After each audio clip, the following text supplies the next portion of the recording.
আপনি হবিগঞ্জে হচ্ছে 144 ধারা দিচ্ছেন, আপনি শ্রীমঙ্গলে রাস্তা আটকাচ্ছেন।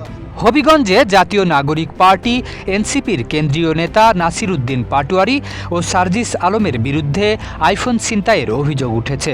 হাসনাত সার্জিস সহ মোট 10 জনের বিরুদ্ধে থানায় লিখিত অভিযোগ দিয়েছে ছাত্রদল।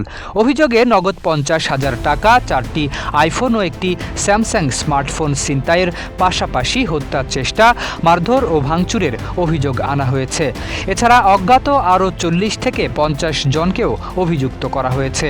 বৃহস্পতিবার রাতে হবিগঞ্জ সদর মডেল থানায় অভিযোগটি দায়ের করেন জেলা ছাত্রদলের যুগ্ম সাধারণ সম্পাদক মোহাম্মদ ইকবাল হোসেন রুকন।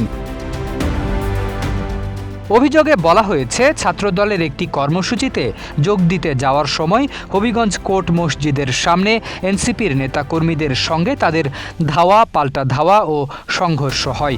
এ সময় ধারালো অস্ত্র, লোহার রড ও ইট দিয়ে হামলা চালিয়ে কয়েকজনকে আহত করা হয় বলে অভিযোগে উল্লেখ করা হয়েছে। পাশাপাশি সংঘর্ষের সময় কয়েকজনের মোবাইল ফোন ও নগদ টাকা ছিনিয়ে নেওয়ার অভিযোগ করা হয়েছে।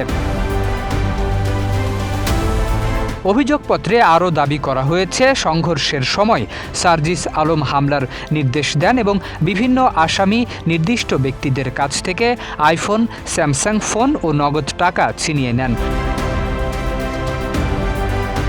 আহতদের পরে হবিগঞ্জ সদর আধুনিক হাসপাতালে ভর্তি করে চিকিৎসা দেওয়া হয় বলেও অভিযোগে উল্লেখ করা হয়েছে।